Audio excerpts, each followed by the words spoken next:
नमस्कार दोस्तों, मैं अंकुर उपाध्याय स्वागत करता हूं आप सभी का एक बार फिर से अपनी नई वीडियो में। दोस्तों, इस वीडियो में आप सभी के साथ बात करने वाला हूं इरेडा के बारे में, जो कि जब से एफएनओ में शामिल हुआ है तब से भारी गिरावट देखने को मिल रही है। एफएनओ की बात करें तो अभी 2 दिन पहले ही ये शामिल हुआ है। आज और फ्राइडे 2 ही ट्रेडिंग सेशन हुए हैं और इस शेयर की बैंड बच गई है। ऐसा लग रहा है कि एफएनओ में इसे शामिल ही इसलिए किया गया ताकि लोग इसमें शॉर्ट क्रिएट कर सकें और इस स्टॉक को गिरा सकें। दूसरे स्टॉक के बारे में हम लोग बात करेंगे रिलायंस इंडस्ट्रीज के बारे में। रिलायंस इंडस्ट्रीज के शेयर में आज गिरावट देखने को मिली और निफ्टी पे प्रेशर बनाने की बात करें तो सबसे ज्यादा यही बना रहा था। लेकिन कुछ ऐसा महसूस होता है कि जानबूझ के रिलायंस के शेयर को आज गिराया गया है सो दैट इंडेक्स को प्रेशर में लाया जा सके। नेक्स्ट और थर्ड स्टॉक के बारे में हम आप सभी के साथ बात करेंगे। एंजल वन 2000 के नीचे निकला है, न केवल नीचे निकला है, बंद भी हो गया है आज। 8.25 इनफैक्ट 8.95% के करीब की गिरावट थी। 8.8% ये स्टॉक टूटा है। क्यों टूटा है इसके ऊपर मैंने डिटेल वीडियो अपने दूसरे चैनल पे आपके साथ शेयर कर दी है, इसमें भी शॉर्ट में बात करेंगे आप सभी के साथ। एक और स्टॉक है दोस्तों, SW solar, Sterling and Wilson. इस स्टॉक की क्या ही बात करें, जिंदगी खत्म हो गई है ऐसा लग रहा है। 6% आज एक बार फिर क्रैश हो गया है। अभी 240 के करीब आ गया ये शेयर। ऊपर में हाई पता है क्या है इसका? 828 का 52 वीक हाई है। और इस शेयर को लोगों ने इसकी वजह से नहीं खरीदा, रिलायंस की सोलर के एक बड़ा प्रोजेक्ट हो सकता है इसके दम पर इस स्टॉक में निवेश किया। अभी इसको तो छोड़ो, रिलायंस की खुद की बैंड बजी पड़ी है, इस स्टॉक की ज्यादा बैंड बज गई है।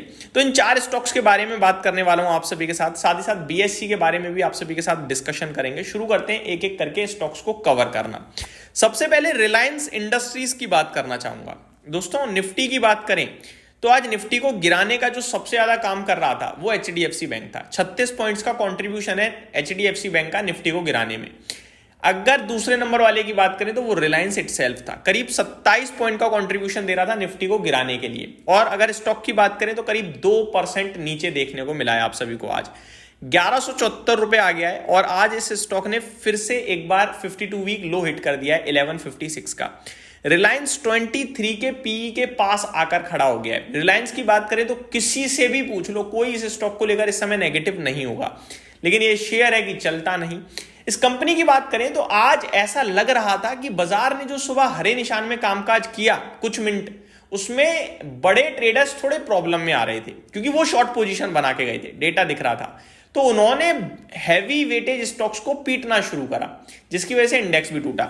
लेकिन लास्ट में इंडेक्स तो रिकवर हो गया बिकॉज ऑफ आईटी और मिड कैप स्मॉल कैप में जो रिकवरी आई उसके चलते, लेकिन ये स्टॉक रिकवर नहीं हुए। रिलायंस की बात करूं तो अगर किसी के पास है, वैसे तो आपका भरोसा उठ गया होगा इस कंपनी से मुझे पता है, लेकिन फिर भी कहूंगा कि ये जो गिरावट हो रही है या ये जो गिरावट हुई है आज, आई थिंक ये बिल्कुल सही नहीं है। अच्छा, एक और इंटरेस्टिंग चीज बताता हूं। बीते कुछ दिनों में रिलायंस के वॉल्यूम्स पे नजर डालिए आप। 2 करोड़ शेयर्स 1.8 करोड़ आज ट्रेड हुए हैं।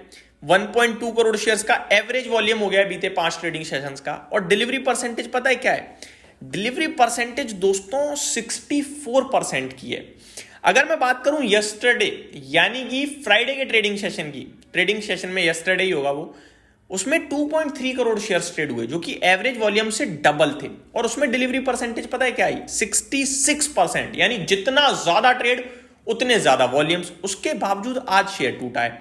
आज जब टूट रहा है तो अगेन 1.79 करोड़ शेयर्स ट्रेड हुए। तो ये क्लियरली दिख रहा है कि इसमें लोग ट्रेड कर रहे हैं, सौदा मार रहे हैं, लेकिन डिलीवरी वापस से उठाई जा रही है।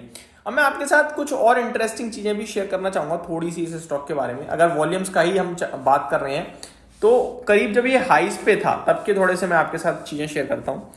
जब ये स्टॉक करीब 1500 रुपए के करीब था और समय था सितंबर 2024, तो इसमें वॉल्यूम्स पता है कितने थे?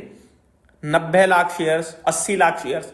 और करंटली इसके वॉल्यूम्स पता कितने हैं? 2 करोड़, 1.5 करोड़। और यहां डिलीवरी परसेंटेज भर भर के आ रही है। मेरे को लगता है कुछ भारी पक रहा है अंदर ही अंदर, और ये भाव वो नहीं है कि आप बेचकर भागो। लॉन्ग टर्म की बात करें या मीडियम टर्म की बात करें तो ठीक है। दूसरा स्टॉक आते हैं आप। दूसरा स्टॉक है दोस्तों एंजल वन। एक पर्टिकुलर रीजन था, कंपनी ने कहा कि हमें हमारे जो डार्क वेब से कुछ मेल्स आएंगे कि थोड़ा सा अमेजॉन वेब जो इनका सॉफ्टवेयर है उस पर कुछ डेटा लीक की न्यूज खबर है, इनको मेल से ईमेल आती है एंजल वन को उसके बाद इन्होंने जो भी इनके डेटास थे उनके सबके क्रेडेंशियल्स को बदला, यानी कि जो पासवर्ड है, और इन्होंने ये भी कहा कि ऐसा हुआ है बट इससे किसी क्लाइंट को कोई इंपैक्ट नहीं हुआ है। तो ये सारी चीज़ें क्लियर होने के बाद ये शेयर टूट गया, क्योंकि डेटा से रिलेटेड जब भी कोई चीज़ आती है तो कंपनी के लिए वो नेगेटिव होती है। इससे पहले आपने स्टार हेल्थ के लिए भी कुछ ऐसा ही सुना था, जहाँ उन्होंने कहा भी था कि हाँ ऐसा हुआ है, तो शेयर देखो वो 480-500 रुपये से घट के अभी तो बाजार के साथ भी गिर रहा है, लेकिन जिस दिन ये खबर आई थी उस दिन भी गिरा था। तो डेटा लीक की जब भी खबर आती है थोड़ा सा प्रॉब्लम क्रिएट होती है, और वही आज एंजल वन के साथ भी होता हुआ दिखा। हालांकि कंपनी ने कहा कि ऐसा कुछ भी नहीं है, इससे कुछ खतरा नहीं है और हम इस पे काम कर रहे हैं। नेक्स्ट स्टॉक है दोस्तों SW सोलार। क्या ही बात करें इस कंपनी की, मुनाफा वगैरह तो है नहीं, अभी भी इतना टूट गया फिर भी 200 के पीई पे दिखता है। लोग कहते हैं कि भाई आगे बहुत अच्छा हो सकता है, अब कब होगा वो तो पता नहीं, लेकिन इस स्टॉक ने अपने इन्वेस्टर्स की पोर्टफोलियो पूरी तरीके से उजाड़ दिया है, ऐसा कह सकते हैं हम। नेक्स्ट है BSE। ये सबसे इंटरेस्टिंग है और सबसे अच्छी बात यह कि इस पर हमने सही राय आपके साथ शेयर करी सही समय पे। बहुत सारे लोग कहते हैं भाई बेचने के लिए कहते नहीं हो कभी, एक समय था जब कहते थे खरीदने के लिए नहीं कहते हो। समय समय की बात है, सब बदलता है शेयर बाजार में। दोस्तों BSE की बात करूं तो 6,000 रुपये पे था ये थोड़े दिन पहले, 1-1.5 हफ्ते पहले ही, जब मैंने वीडियो बनाई कि गोल्डमैन सैक्स 401 करोड़ का खरीद कर गए हैं ओपन मार्केट से। और ये क्यों खरीद रहे हैं, ये तो इतने समझदार हैं, हाई वैल्यूएशन स्टॉक है, ब्रोकिंग इंडस्ट्री में दिक्कत है, एक्सचेंजेस पे ट्रेड नहीं आ रहे हैं, और ये लाइफाई वाले स्टॉक को खरीद रहे हैं। कुछ झमेला है अंदर ही अंदर, ये हमने अपना गणित लगाया था और वो अब एकदम ठीक बैठता हुआ दिख रहा है। 4366 आ गया है आज ऊपर से। आज इंट्राडे 6% नीचे था, और अगर ऊपर से देखोगे तो करीब 6,000 से 4,400 हो गया, 1,600 रुपये चला गया है, मोर देन 20% चला गया है। तो ये एकदम सही था, और मैंने 4,000 4,500 की ही बात करी थी, उसकी तरफ आ रहा है। कंपनी अच्छी है, लेकिन वैल्यूएशन इस फील्ड में भी जो डी ग्रोथ दिख रही है वो थोड़ी प्रॉब्लम है, तो इसीलिए मैं सावधान करूंगा।